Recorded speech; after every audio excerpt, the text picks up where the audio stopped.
Assalamualaikum warahmatullahi wabarakatuh.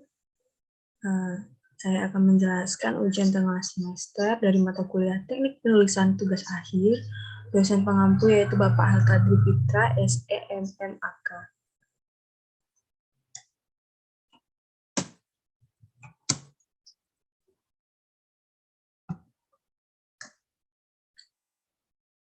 Yaitu tentang materi bab 1 sampai bab 5, dengan saya sendiri yang membuat yaitu Aflah Fauzia dengan NIM 20133004.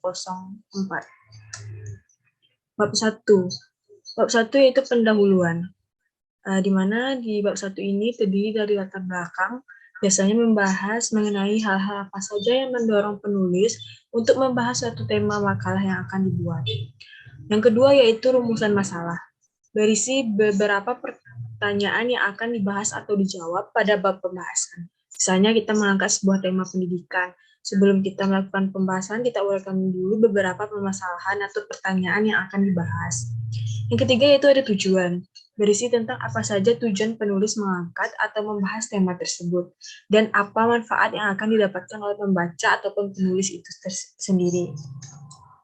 Kita lanjut ke bab 2. Bab 2 yaitu pengertian dan tujuan tugas akhir. Pengertian, tiap mahasiswa program D3 FEUNP yang akan menyelesaikan perkuliahannya diwajibkan untuk menyusun suatu karya ilmiah yang disebut tugas akhir atau TA. Setelah yang bersangkutan memenuhi persyaratan tersebut, TA merupakan suatu karya tulis ilmiah berupa paparan tulisan hasil observasi, praktik kerja ataupun penelitian terapan sederhana. TA ini disusun berdasarkan hasil penelitian mempunyai ciri-ciri antara lain. Yang pertama, harus ada permasalahan yang didasarkan pada pengamatan lapangan dan atau analisis data sekunder.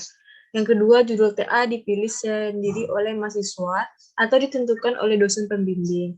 Yang ketiga, mengikuti tata tulis karya ilmiah dan ketertiban metodologi. Yang keempat, ditulis dengan bahasa Indonesia baku atau bahasa lain yang ditetapkan oleh program studi. Yang kelima, di bawah bimbingan secara berkala dan teratur oleh dosen pembimbing. Yang keenam, laporan TA harus diujikan dalam ujian TA di depan tim dosen penguji. Yang B yaitu tujuan penyusunan buku pedoman tugas akhir. Dengan menyusun TA, diharapkan mahasiswa mampu merangkum dan mengaplikasikan semua pengalaman pendidikan untuk memecahkan masalah dalam bidang studi tertentu secara sistematis dan logis, kritis dan kreatif berdasarkan informasi yang akurat dan didukung analisis yang tepat, dan menuangkannya dalam bentuk penulisan karya ilmiah.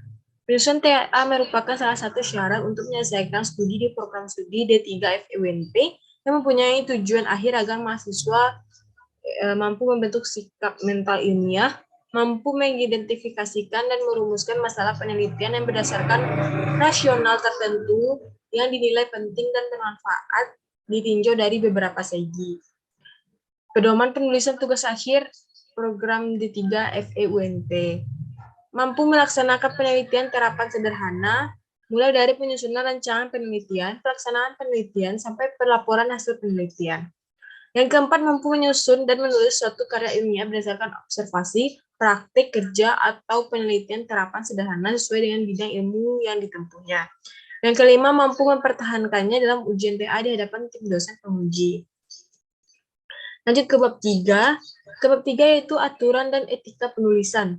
Yang A, persyaratan administratif, mahasiswa yang mengajukan usulan atau penyusunan TA harus memenuhi persyaratan sebagai berikut.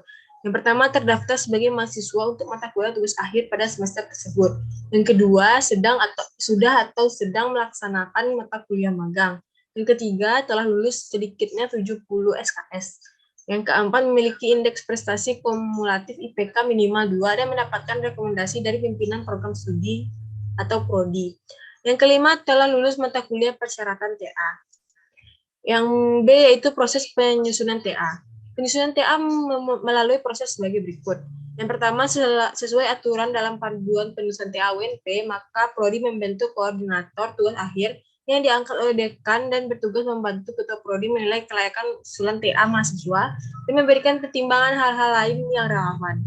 Yang kedua, mahasiswa menghubungi dosen penasihat akademik atau dosen PA untuk melakukan pengecekan jumlah SKS yang telah ditempuh dan IPK untuk memenuhi persyaratan administratif dan meminta rekomendasinya untuk diizinkan menjadi TA. Yang ketiga, mahasiswa berkonsultasi dengan dosen pembimbing magang ketika melaksanakan magang atau dosen PA tentang rencana judul yang akan dibahas dalam TA. Yang keempat, mahasiswa menemui koordinator TA dengan membawa rencana judul TA dan berkonsultasi mengenai calon pembimbing TA. Yang kelima, program studi mengajukan usulan calon pembimbing TA sesuai dengan keahliannya kepada dekan untuk dibuatkan surat keputusan tentang pembimbing TA. Yang keenam yaitu mahasiswa menemui dosen pembimbing untuk membicarakan tentang TA dan menentukan jadwal pembimbingan.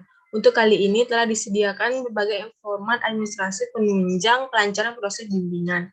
Yang ketujuh, setiap kali mengadakan konsultasi dengan dosen pembimbing, mahasiswa harus membaca buku pedoman penulisan TA ini dan meminta pembimbing untuk menandatangani judul bimbingan TA yang disediakan pada bagian akhir buku ini sebagai indikator kemajuan proses pembimbingan.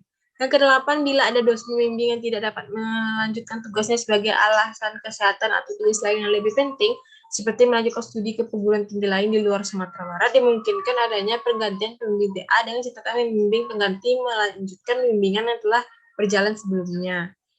Yang C, pembimbing tugas akhir. Satu, kriteria dosen pembimbing. Yang pertama, dosen pembimbing adalah dosen tetap dari Prodi D3 FEUNP atau dosen dari luar Prodi dengan keahlian sesuai dengan judul TA yang dikerjakan dan mendapatkan persetujuan dari Ketua Prodi. Selanjutnya, dosen pembimbing memiliki gelar akademik minimum S2. Dosen pembimbing memenuhi persyaratan kualifikasi akademik yang telah ditentukan. Yang kedua, hak dosen pembimbing. Mengganti tema atau judul dari usulan pertama yang diajukan oleh mahasiswa kepada Prodi. Yang dua, mengundurkan diri sebagai pembimbing dengan alasan sebagaimana yang telah dijelaskan. Yang selanjutnya, menerima honorarium sebagaimana diatur oleh fakultas. Yang ketiga, kewajiban dosen pembimbing. Pembimbing dan mengarahkan mahasiswa di dalam penyusunan pelaporan TA, menandatangani kartu konsultasi mahasiswa dan setiap konsultasi, memeriksa secara teliti atas kejujuran penyusunan TA dan mencari data primer untuk menghindari data fiktif dan tuntutan dari pihak yang terkait dalam penulisan TA. Selanjutnya, menandatangani laporan TA apabila dinilai telah memenuhi kriteria sebagai sebuah karya ilmiah. Bertindak sebagai ketua pada tahapan ujian TA, bertanggung jawab terhadap revisi tugas akhir. Selanjutnya, etika penulisan tugas akhir, yaitu ketaatan yang tinggi terhadap norma etika dalam pencatatan dalam pelaksanaan penyusunan tugas akhir merupakan hal yang sangat penting. Untuk itu perlu kita menghargai integritas humanitas kajian yang mencakup 3 bidang pokok, yaitu proteksi subjek dari hal-hal yang merugikan baik fisik, mental, dan sosial, menghargai hak-hak subjek untuk mengetahui hakikat tujuan penelitian dan hak untuk memberikan persetujuan berpartisipasi, menghargai rahasia pribadi subjek. Pertimbangan etika yang perlu dipenuhi oleh penyusun TA adalah kejujuran akademik. Laporan TA merupakan hasil karya sendiri, mencantumkan secara jelas semua sumber yang dijadikan acuan atau dimanfaatkan dalam kajian dan memperoleh izin menggunakan apabila diperlukan. Penyusun TA harus melaporkan kajian sesuai dengan hal yang sebenarnya, yaitu selanjutnya keterbukaan, bersedia menerima kritik atau masukan demi peningkatan kualitas hasil kajian, tidak memaksa dan merugikan subjek. Apabila subjek kajian adalah manusia, partisipasi subjek harus bersifat sukarela, subjek tidak boleh dipaksa, disinggung perasaannya atau dirugikan secara material atau non-material. Yang keempat, menjaga kerahasiaan subjek, menjaga keamanan dan keselamatan subjek dengan tidak mempublikasikan nama dan identitas subjek di dalam kajian, kecuali seizin yang bersangkutan. Selanjutnya itu yang bab 4 yaitu batasan dan bentuk. Batasan, tugas akhir merupakan karya tulis mahasiswa yang menunjukkan kulminasi proses berpikir ilmiah, kreatif, integratif, dan sesuai dengan disiplin ilmunya yang disusun untuk memenuhi persyaratan kebulatan studi dalam program D3 FEUNP. TA yang akan dibuat oleh mahasiswa juga harus mengacu pada panduan penulisan tugas akhir 2011 Universitas Negeri Padang. TA merupakan persyaratan untuk memperoleh gelar ahli media atau AMD pada program D3 FEUNP. Yang B, bentuk tugas akhir. Tugas akhir adalah suatu karya ilmiah berupa paparan tulisan berbentuk dari studi kasus yang mana hasil observasi, praktek kerja, atau penelitian terhadap terapan sederhana. TA tersebut dicirikan dengan yang pertama mendeskripsikan atau membahas suatu proses, prosedur atau kegiatan kerja. Yang kedua, membahas suatu masalah dalam bidang terapan ilmu tertentu dengan menggunakan kaidah-kaidah yang perlu dalam bidang tersebut. Yang selanjutnya itu bab 5. Bab 5 itu sistematika penulisan tugas akhir. Yaitu bagian awal ada sampul TA berisi judul, ada halaman penataran berupa halaman putih kosong sebagai perantara antara sampul TA dengan halaman judul. Dan selanjutnya halaman judul merupakan halaman sampul yang dicetak pada kertas HVS putih, halaman persetujuan membuat bukti persetujuan administrasi dan akademik dari pembimbing dan ketua dan diketahui oleh ketua prodi, halaman pengesahan, halaman pernyataan, dan halaman abstrak berisikan abstraksi dari penelitian yang terdiri dari 3 paragraf dan dengan urutan permasalahan dan tujuan penelitian. Yang ke-8 itu kata pengantar berisi informasi secara garis besar mengenai maksud penulisan TA. Daftar isi berisikan susunan judul bab, subbab, dan anak subbab, berurutan dengan format nomor urut dan judul bab, subbab, atau anak subbab dengan nomor halaman. Selanjutnya, apabila di dalam TA terdapat beberapa tabel, perlu dibuat daftar tabel yang memuat nomor urut dan judul tabel beserta nomor halaman tabel. Apabila di dalam TA terdapat beberapa gambar, perlu dibuat daftar gambar. Selanjutnya, bagian ini merupakan isi dalam jumlah halaman minimal 15 halaman yang terbagi dalam 5 bab. Pada umumnya, bagian ini diawali informasi tentang kegiatan kerja yang diobservasi, praktik kerja yang diperlukan, yang dilakukan atau masalah umum dan khusus yang diteliti, serta deskripsi tentang pentingnya kegiatan diobservasi atau praktik kerja yang dilakukan atau penelitian tersebut. Itu yang selanjutnya bagian akhir. Bagian akhir berisikan informasi pendukung dalam TA, biasanya daftar pusaka, lampiran-lampiran, dan daftar riwayat hidup.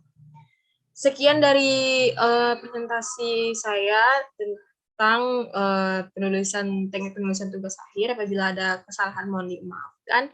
Assalamualaikum warahmatullahi wabarakatuh.